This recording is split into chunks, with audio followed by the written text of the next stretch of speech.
In the next breath or two, start to make your way out of your twist. Untwist, come back onto your back, and we're going to start to move our mat directly up to the wall to prep for some wall poses. So pull that edge of the mat right up to the wall. You're going to want to bring that little pillow with you. Again, I have the one for my couch here. You could also use a small bolster or blanket. And we're going to settle first into our legs up the wall pose on the wall. So you're going to scooch as close as the wall as you can, and then you're going to lift those hips up and slide that pillow underneath. Once your lumbar support is in place, relax the arms at the sides, and just allow yourself to be here. Inhale, exhale through the nose. We'll hold these wall postures for a while, so again, if you need to take a break, you can always come out of the pose, rejoin, or take care of yourself in any way that you need to.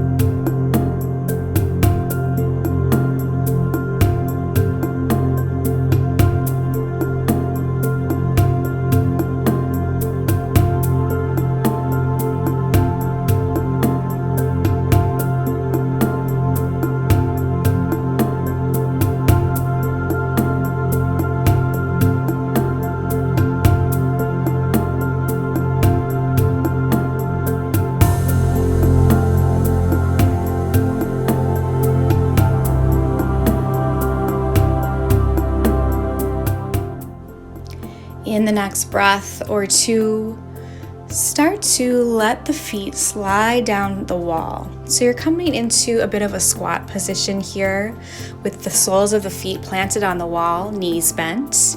Again, arms can just relax out at the sides. This might feel similar to the happy baby pose we were in earlier. And you're just gonna let your feet kind of do what they want here. So if you start to feel the feet sort of wanting to move down the wall or away from the wall, just let them do that. Let yourself settle in, find your breath.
In the next breath or two, start to straighten the legs out and then let them fall open wide. We're finding a wide-legged, what we would normally do with like a seated forward fold here. This time you're just going to spread the legs wide and let gravity gently pull the legs and the feet toward the floor. This pose can get kind of intense fast. And so again, if you need a break, if your body is feeling too much tension here, you can just pull those legs back into legs up the wall. Or you could come out of the posture as well in any way that you need to. Just allow yourself to breathe, allow yourself to settle in. Again, the feet are probably going to start to inch down a bit, and you're just going to want to allow that to happen.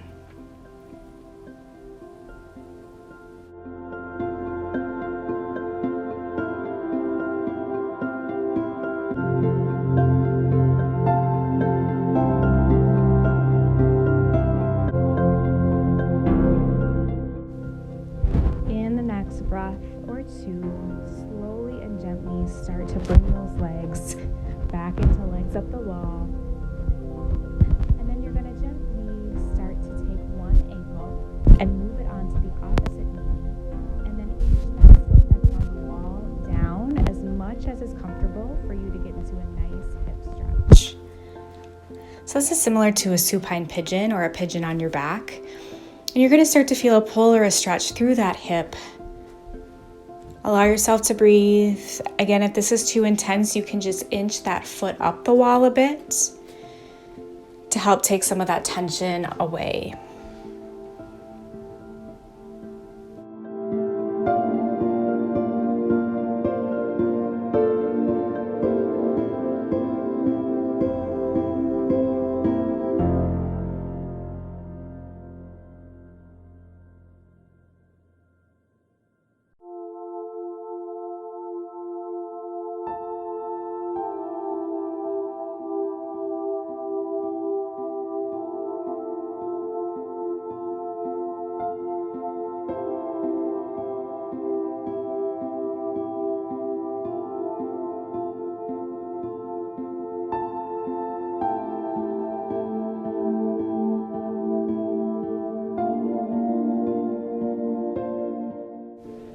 In the next breath or two, you can start to uncross the leg, take a few movements, wiggles, come back into legs up the wall pose, and eventually we'll move into our supine pigeon on the wall on the other side.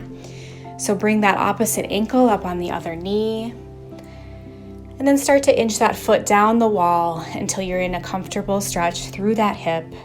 Breathing deeply in and out through your nose. Inhale, exhale.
In the next breath or two, you're going to start to transition here.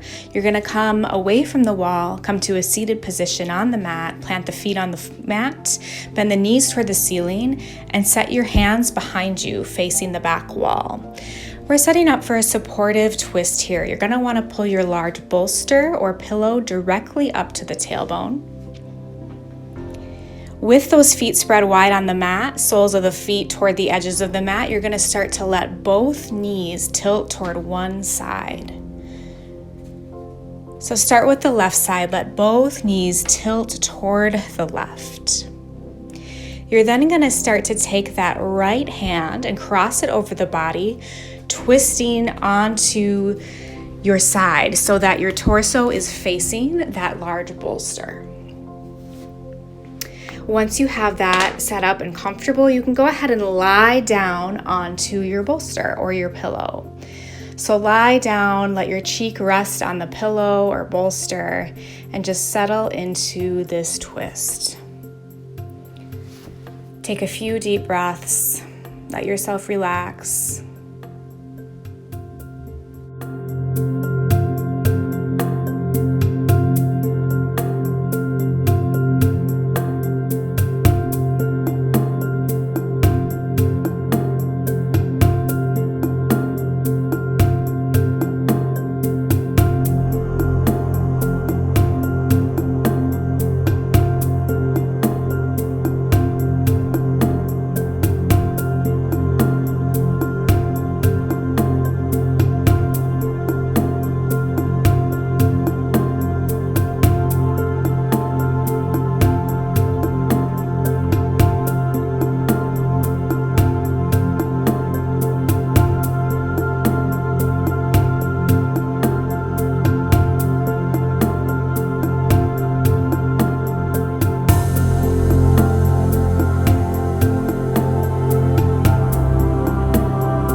In the next breath or two, you'll start to untwist. Make your way back to your seated position with the knees bent toward the ceiling. Place the hands behind you and start to let the knees tip to the right. Take that left hand, cross over the body, twist and let the torso rest onto the bolster. So you're just finding this on the opposite side here. Take a few deep breaths as you settle into this gentle twist.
In the next breath or two, start to untwist. Move any props out of the way, and you can move into your Shavasana. Shavasana is a time where you get to just be, a time to rest and take care of yourself. Be in that moment without expectation, judgment. Take a few deep breaths as you settle in, and then just allow yourself to stay in your Shavasana however long you would like. I'm going to leave you here. You can end your practice on your own. Thank you for practicing with us.